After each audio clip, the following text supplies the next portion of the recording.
right, Jason, thank you so much for joining me in this session again. And let's talk about this whole new phenomena or technology that's coming to our way as businesses, Yep, individuals. yep, yep, So you have a lot of experience yep. in the metaverse. You even wrote a book about it. Explain to me, just like I'm 5 years old, what is the metaverse? A metaverse is a virtual world, just like your game that you play as a 5 years old, where you can go and visit different 3D virtual worlds, and you can actually interact with different people in those worlds with your avatar, which is your digital version of you, right? So you just Mhm. imagine a 3D virtual world that you can go in and do different things in a virtual space. And how is it different from like AR and VR the last time?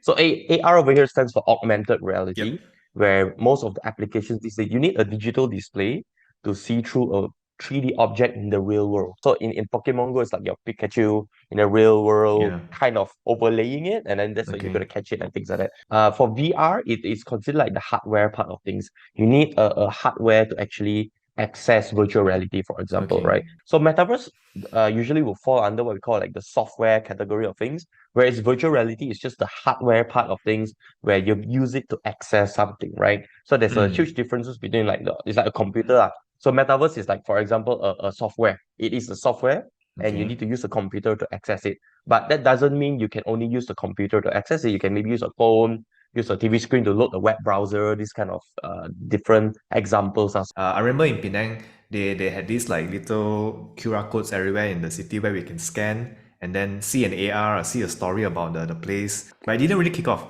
What do you think AR didn't kick off? And what do you think the metaverse is going to kick off this time? I mean, if we look at things at a fundamental level, you will hear a lot of cases where, like, example, the Uber in this country just didn't work at all. And then suddenly the Uber of the next country, boom. Inherently, as entrepreneurs ourselves, we like to believe something called being at the right place at the right time, with the right network, the right support. A lot of these kind of things take into play. Let me give you an example. I Yeah. actually started my first AR startup back in 2015, Oh, literally. okay. I'm studying AR with my co-founder. And my co-founder did a final year project in AR, and it was so cool. And my first thought is that, oh, I'm gonna take this very cool thing and introduce it to the world and then figure out a Mm. way to make money out of it, right? When now I'm telling you, right, oh, Ruben, I tried to start an AR startup 8 years ago. You're like, wow, that's so long ago. Can work, can work, man. You're like, does people all even like aware of it? Do they know what is it? Yeah. So again, you see, Yeah. there's this whole awareness factor that comes into Right. place. Right. Is it something word of mouthable? Then you have your marketing, you have everything. In startups, right, there's something which is what we are really working towards right now. It's something called product market fit. How does your product fit to a specific need of a market? And just because you get 100 no's right now, they say, oh, it's Mm-hmm. not working for me. That doesn't mean okay, Mm-hmm. let's just no, let's totally change the idea, right? It's mostly Yeah. when you hear all these kind of feedbacks, then you will start to study. Is it technologically possible to do it? If Mm-hmm. can, how are we gonna get to do? At the end of the day, it really depends on like who's using it and what industry. And it's very different if you're like e-commerce retail and your Right. fate Right. depends on like trends and like factories, right? If whatever they do, whatever they change, suddenly they don't want to supply you this thing.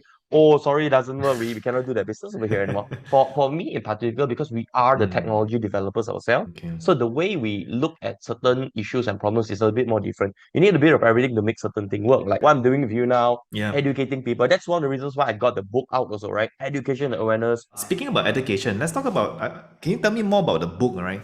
Do you think was a very useful medium towards educating the people, and what's your experience in marketing the book? Okay, one of the reasons why I did the book in the first place, it's because I bought a lot of the West. So the rest of the metaverse books you can find in the market right now in bookstores are all from US, and you get a lot of these kind of like US Western driven examples and case studies Okay. where Okay. I do realize at our current local market in Asia, there are a lot Mm-hmm. of things that do not like gel well, or the understanding towards that might be a little bit too far-fetched. Like, oh yeah, man, they can do it Mm. because it's in US. I still Okay. see such a gap, right? So I decided to work on it in one sense. If you're really talking about corporate C-suite entrepreneurs that are slightly of the older-ish generation, they still read, right? They rather than go online, find one article, 1 minute, read about something, right? They really would like something that's gonna like gather all the information at one place, and then they can Mm. slowly like go through it and things like that. For it being available in like bookstores and things like that, it really gives a Mm-hmm. sense of like credibility that, oh, this whole thing is not just some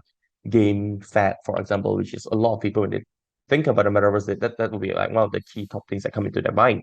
So I've been getting different leads from really different target demographic of audiences, and that itself is something I find to be very effective in that regard. Yeah. Oh, I think it's really smart. So like two Oh, things, right? One, when you write a book, you become a thought leader. And number two, you also mentioned that writing a book, you're able to reach people who don't necessarily read a lot of stuff on web based, right? And I think it's a smart way to actually reach the audience. when I Okay. met back my uncles and aunties. Lah. An interesting point I realized, right? Actually, a lot of them, when they hit a certain age, they really don't like to look at screens. And they start to say things like, oh, the screen is like affecting eyes very Or blurry, or the font doesn't change. So if I keep sharing articles to them, like, or like my mom, right? My they get mom will tired. always complain in certain ways she can read an article and Right. because the eyesight getting not that good and things like that, right? Right. So that Right. might be one of the reasons also when they like, oh, yo, am I gonna read a 300 page about the metaverse on my phone or my laptop? They just Yeah. give up, man. They just Yeah. like, oh Yeah. man, Yeah. that's so maybe that's what makes sense also when they look at the book and they feel, oh, this is so comfortable to go through. Like it doesn't hurt my eyes. Probably something to do with psychology, and also I think like books will never go out of fashion. Like there's always gonna be books. Using a tool to do marketing, I mean, everyone like kind of knows about it if you can do it. I think the issue most of the time is more to what's the determination of someone to actually act on it, right? Like, Yeah. yeah, we Yeah. can say, yeah, Jason did the book. I do have a lot of business owners who come tell me who say they do want to use the idea and things like that, but they realize that they cannot get it out. And then they Mm. actually like do beat themselves a lot about it. Like, oh, actually writing is so hard, things like that. So Mm. most of the time, the effort that comes into producing your content, right? Yeah. It's Yeah. the same, like when Ruben you're teaching to your CMOs or whatever, the effort that comes into producing the content is also very important rather than just like, oh yeah, I just need to get this thing out Yeah. there. Yeah. Then they Yeah. Yeah. realize that, oh, why isn't it converting and things like that, right? So all the Yeah. pre-planning, the execution work is still something I feel that people have to pay attention on in terms of the work Mm. involved. Yeah. Yeah. I think the process of creating content and especially writing a book is like a lot. I don't know how you wrote a book, but that's a conversation for another interview, I suppose. so, Yeah, yeah, so circling yeah. back, circling back to the metaverse, right? Since we're talking about the metaverse, right? I think a lot of like listeners here would be business owners, marketers, right? Now, what does the metaverse really enable? I remember when I was a kid, I think I was just in primary school when RO Ragnarok was like a huge, right? And Ah, then they same. I suddenly remember that. became paid model. No yeah, more free model. It became a paid model. And then I yeah, was like, oh, I need to still access my character because I already built so yeah, many things, yeah, built like a yeah. life in there. And then I started like saving my money like crazy just to buy the monthly reload cards and things like that. That's how we really at that generation, I start to see like, wait, crazy, they earn the way they earn money and things like that. Yeah. It all started kind of from the pandemic when a lot of our my brand clients, corporate companies that's working under us could not do like physical events and things like that. And they wanted Okay. to have a platform that could engage the wider target audiences better. So we did quite a number of like huge projects and case studies with some Okay. of the MNC brands. If someone actually do come into the platform and experience whatever they need to experience in the metaverse, for example. So we Yeah. did that as a comparison to like a basic landing page marketing campaign as like one of the starts of a FMCG brand here. And we do realize that a huge amount of target audience they spend up to 30 minutes in their metaverse. 30 Oh, minutes, okay. which is like I don't know how many 1,000% increment of like time spent at whatever based on like previously with how they do their things out, right? Which is Yeah, their yeah, yeah. website. One of the most fundamental reasons of why we're pushing for interactive technology like this is because they interacted with so many touch points in the metaverse. Like Mm-hmm. moving, clicking on things, all our touch points, increasing like user engagements on your digital channel as opposed to what you currently have now. That's always like one of the key criteria that we will first educate the people about lah. But I think the most important second part, which is what I believe the future is, if you're familiar with the Ready Player One movie, right? Yeah. It's an entire life. You really see in the whole movie, a lot of transactions is going on. They need this to buy this, they need that to buy that. And it goes back down to like our RO days. Right? You spend so money on like a virtual thing that what is your margin? Is your margin is just maintaining that platform, right? Yeah. When you look at Dota, also for example, Dota 2, people spending money on skins, all these are digital assets and digital goods that a lot of all these game companies have already figured a way, okay, I do it like that, like that, like that. There is this huge amount of people that is accustomed to buying digital assets, already they're going to continue to spend money to buy Mm-hmm. digital assets Mm-hmm. in the future. And this is an interesting concept that I will usually take to my clients and tell them that, hey, look, this is how all these people from this industry is making a killing, right? Making a lot of money with it. You're bullish on us going into that ready player one sort of like environment in the future. Do you think that will happen? World. The world, yeah. You think that will happen? Yeah, yeah, yeah. There are companies and communities like VR Chat. Yeah, they No, don't no. have like a lot of users spending lots of time in VR. and they are already doing things like transaction, buying things in the Right. marketplaces. It's Interesting. like an entire community, an entire economy right there. VR chat, and they've been around for many, many, many years. It's just that it's targeted towards a very niche things. Again, it's a very B2C driven like VR Mm-hmm. platform and things like that, right? Right, So right, then right. that's where we are really looking at the gap of like business adoption. But yeah, feel free for the listeners and even Ruben yourself, go check out the VR chat ecosystem and community. It's kind of like a lower quality version of Ready Player One happening over right Okay, there already okay, actually. okay. I think the biggest challenges or the biggest challenge, right, to going into that Ready Player One world, right, is having this one platform that everyone in the whole world uses. Because there's so many corporations and all that, right, coming up with different things, and they don't necessarily agree on one platform where everyone connects to. So when that happens, right, then maybe we will see that Ready Player One kind of world happening. Now, circling back to that the earlier answer you shared, right, about businesses adopting the metaverse, right? So would you say that the pain or the problem that the metaverse is solving, right, is the experience for users? So brands can now give experiences, unique experiences to users. Is that the pain problem that brands are solving? Innovating experience is one thing, but at the Okay. end of the day, brand want to look at certain ROI in the digital channels, right? Correct, correct, So the correct. increase of engagements and interactivity that they would see people relying on them, those are definitely some of the key things that we focus on right now. When it comes to businesses and brands using the metaverse as an experience, right? I think one of the main problems, what's the cost to the ROI in spending on a custom metaverse? Is your startup solving that kind of problem where you're lowering the price, entry barrier price for people to build their own metaverse? What do you have to say around that kind of problem? Thanks for bringing this up, right? Because we do realize that most of the time when I demo a metaverse, for Okay. example, most of the brands won't go like, oh, this is such a terrible thing. Like I tell you, almost no one will actually ever tell me. They all like, oh wow, oh so Okay. cool. You mean my brand can be like involved? Like rather than them thinking directly on the ROI, they think that oh, this sounds like a great idea. This sounds Yeah. like definitely something that a certain demographic is definitely going to come in and engage. Even they think it's cool and things like that, right?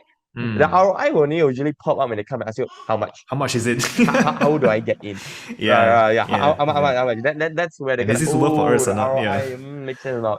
And then for custom metaverses, like when we did for like huge MNCs and corporate clients, it has always been in a six-figure range, right? Like easily Yeah. couple 100,000, bigger projects, two, three, 400,000. I've heard people outsourcing from different game studios across the region, Right. seven figures easily, right? Because Ooh, you're asking a game development studio to build a custom custom game game for from you, from and then that's when you think, that. oh, is it worth or not? Mm. I know huge companies like one of Korea's largest telco company spend a lot of money, like millions of US dollars in it. But then one of the things they immediately do is they immediately hire all these K-pop artists to promote it. Like can you believe it? Like that's it. They just keep Mm. running K-pop concerts in the metaverse, and then just because of this, right, they managed to pull up to according to a news I think I read in Korean. I had to like Google translate it to Okay. figure out what is people doing overseas, right? They managed to grow it to 1 million monthly active users with all these activities and campaigns they do in the metaverse. 1 million over active users, and those are people that they managed to like get from their competitors and things like that. Is that Mm-hmm. so they really showed a strong use case in like increasing market share. But this Yeah. again is people with a lot of like strong strategies. They know they're gonna spend money on K-pop artists, do virtual concerts and things like that They in got the their whole space, campaign right? stretched So out at and the end already of the planned. day, Yeah. so that's just Yeah. the Yeah. scale that certain people are really investing money to do Mm. because you realize even in the Malaysian scale, all the budget spent to build the thing really no money for marketing. And then when you don't have marketing to pull people to come in, that's when Right. again your Right. metaverse Right. is just gonna look nice but dead. I think one very important factor I would like to share to audience like Yeah. Ruben, metaverse work or not is not the question that should be asked by people. Metaverse again is just a software. It's like your website. Mm-hmm. What you do with your website is more important than do you need a website or not. Right. So the Yeah. metaverse is also Definitely. same. It's just a space. It's a virtual space. What are you going to use our features and functions to do inside? What is your plan? Are you going to dedicate consistent monthly virtual events in the Mm-hmm. metaverse, for example, or like monthly sharing, or you're gonna put effort, you're gonna update your metaverse so it looks different. Are you gonna use it for marketing campaigns? There's just so many things that you can do in it. It's like it's even same like a property. I'm giving you this empty space. What are you gonna use it for? Restaurant, training center, or what office space, whatever you're gonna do with it to actually Yeah. Yeah. potentially earn more revenue. That fundamentally has to come from the business owner or the person that's gonna pay for that thing itself, right? But Yep. of course, Yep. in our case, this is where education awareness is still very important. Like we not only have to educate on how to use it, how to integrate it into your digital channels, but a lot of the business use case has to come out as well. Oh, you can use it to do this, template A, template B, all these kind of things, right? So that Yeah. is one part of trying to solve like the gaps of people adopting it. And then the next thing will be huge corporate company paying so much money for it. We have to reach a certain price point where we can get mass adoption. That is very, very important to me. And that's something that I've been telling my investors, my partners, because I did approach my partners and say, okay, right now, if you log into Mitoworld, Mitoworld is my platform, by the way, you can build a metaverse up to $1,000 a year. And then my partners will come and tell me, dude, that's just like 4,000 over ringgit. That's we charge website also more expensive than it. Like, why would you want Yeah. to go down Yeah. to such a low price point? Okay. And then I would say things like, hey, no, the point here is you need mass adoption because we need to build ecosystem movement. I foresee Yeah. a Yeah. ready player one future, but what I'm really looking for here is to really enable the metaverse for everyone. Really have this inclusivity story going where we need everyone to Mm-hmm. come in, build their own world, making it affordable for people to afford. So I was telling my web partners also, bro, I don't need you to sell this to your top 10 highest paying clients only. I need you to push this through to everyone in your ecosystem, right? Because from there, then you can have like more things coming out from that picture itself. Yep. So how did you see this playing out with most like small medium businesses? Do you see them having like a website, a main website for all their activities, their product services, yada yada, and then they have one metaverse on the side, or how do you see this playing out in a typical business? The platform that we're building towards, so Mitoworld, Yep. Mitoworld.io itself is a browser-based metaverse. So it's a Mm-hmm. web browser kind of like a accessibility thing. And then you can use this to actually what we're pushing to is integrate it into your corporate website, for example, like you, Okay. daily CMO slash maybe metaverse. And then you decide to use the metaverse space to prove some engagement activities, to put Mm. different images and things like Okay. that. One of the most common use cases, even for SMEs, is that they do have a lot of like 3D files because we enable 3D file uploads into the metaverse itself. So this will then enable a lot of companies to showcase different products that they have. Like I know like a lot of furniture companies that I met recently all actually have like 3D files of their furnitures and things like that they can put in. Let's take legal firms as a for Okay. example. Legal firms. I met lawyers. I met lawyers and they were like, metaverse will never be relevant to us. I think makes sense. And then I will talk to another friend, a younger lawyer. Okay, one is like sorry to say so a slightly more mature-ish lawyer partner of a Okay. firm, right? And another one would be like my friend who is like around my age, and then they're startup driven, came from game background, he runs his own law firm and things like that. And then they can see something differently, and they say law firm is also a business. We need to attract clients. So who are the clients? Example, right? He'll say like example, his target audience is tech companies. Let's give an example. Tech Mm. companies. How would tech company decide what kind of legal firm they're going to choose to represent them? Because tech, we go regional, you need a lot of legal things, right? Do you choose a very traditional law firm or do you choose like a legal firm that is in the metaverse, for example? Means that they know their stuff, right? Yeah. It's a Yeah. branding thing. They be saying, oh, I'm in the metaverse. But what do you do inside? Then they say, nah, we just put our court cases, we just put the partner profile. In the office, you all got these partner pictures, just put the Mm. partners there, put what they do there. The point in someone like my friend, right, who runs his firm, it's not about why does a legal firm need a metaverse? His strategy is using the metaverse to brand himself so that his legal firm looks like an innovative law firm that tech companies want to work with because they look innovative. That's all. Makes a lot of All the sense way as to well. and then they're Makes a like, lot of dude, it's just sense. 4,000 ringgit. That's what I'm doing for my website anyway. It's worse. Website is just text only, right? Yeah. How am I even supposed to look innovative if they're just freaking text on my website? The creativity of people, right? The unlimited creativity of people on what they're going to use this for. So I think it's a lot to do with the ideas and also the case studies that probably you can share, or people would see an idea and then they try to transform the idea to something else, right? Is there anywhere they can find these ideas on your site or on wherever you have this? In Yeah. our platform mitoworld.io. So that's MITO Mito World, the dunia, right? Mitoworld.io. Currently Okay. it's still on a what we call a soft launch beta phase. So we're still ironing out quite a lot of things inside. But we are indeed doing like a massive media launch.